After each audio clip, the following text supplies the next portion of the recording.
Hey, and welcome to another episode of Stay Human with Amy Bell.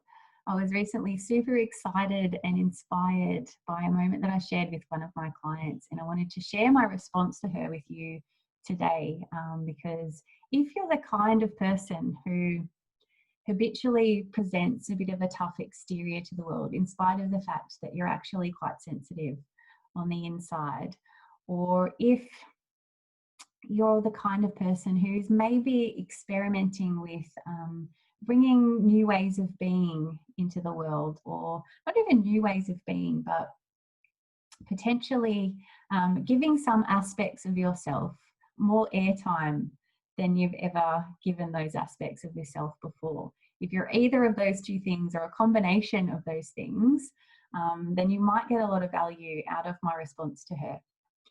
So the insight that my client had was that she presents this tough exterior to the world in spite of the fact that she's actually incredibly sensitive on the inside. She doesn't reveal these sensitive and tender and vulnerable aspects of herself to the people in her world, the people around her. She doesn't reveal to them the extent to which she's hurting. She doesn't reveal to them that she's struggling or the extent to which she's struggling. She doesn't reveal to them that she might need some support. She's often, a source of strength and support for the various people in her world. So this has kind of illuminated the path of integration and an area for development for her to really kind of tap into the strength and the courage that it can take to reveal these aspects of ourselves, to be kind of more open-hearted, to reveal this kind of really tender and vulnerable aspect of ourselves in order to experience the love and the connection that we truly crave, and maybe even to experience the support that we truly crave if we're honest. And my response to her was probably inspired by my own tendencies. So I have a tendency to be like really goal-oriented.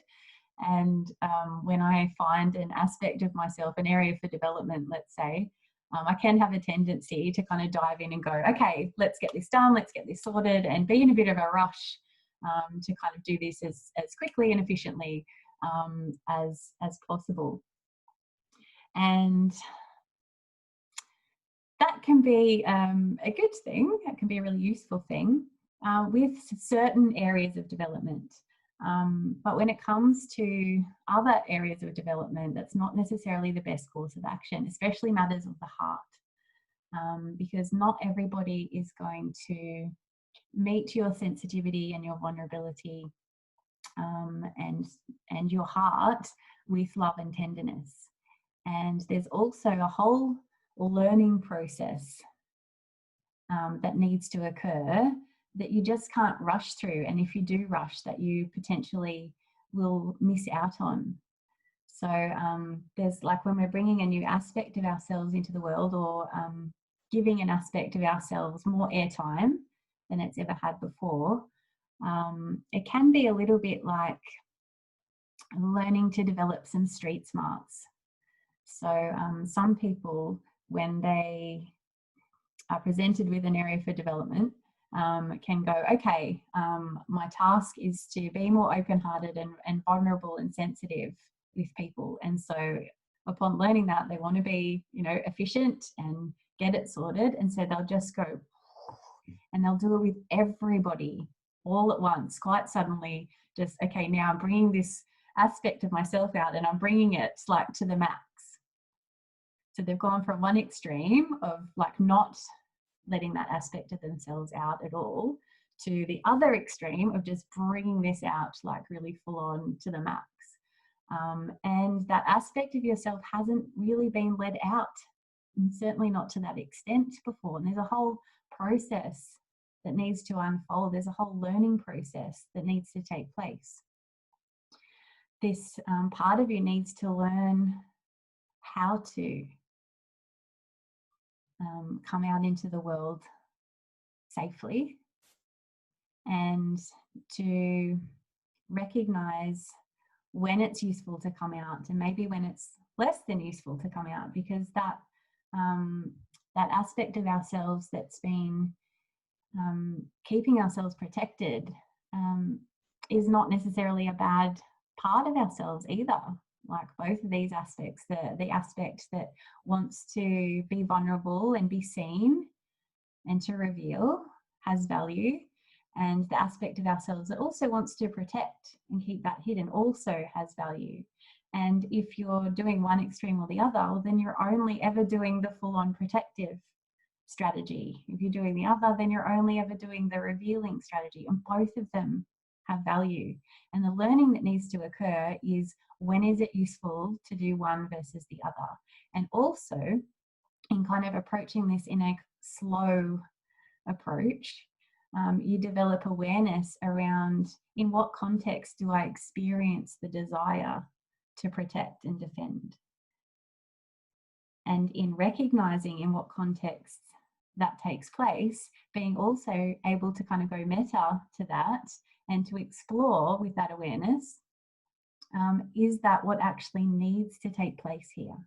Or is that just kind of a default habitual response that is keeping me from experiencing the, deep and authentic connection that I'm actually craving?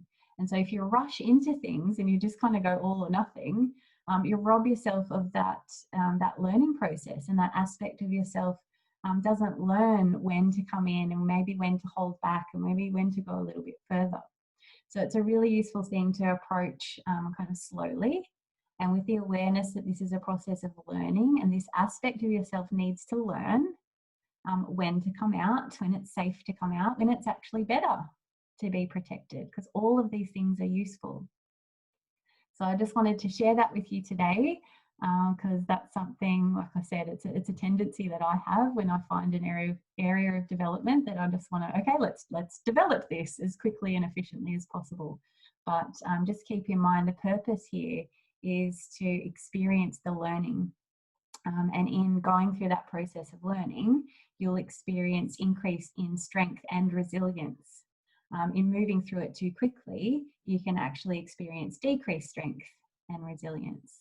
So just something to be aware of as you're moving along the path of bringing these aspects and giving these aspects of yourself more airtime, regardless of what kind of aspects they are as well. It might be that you're habitually quite comfortable in revealing the sensitive, vulnerable aspects of yourself, but there's some other aspect of yourself that you are kind of bringing to the world a little bit more often. So it doesn't really matter what the aspect of yourself is.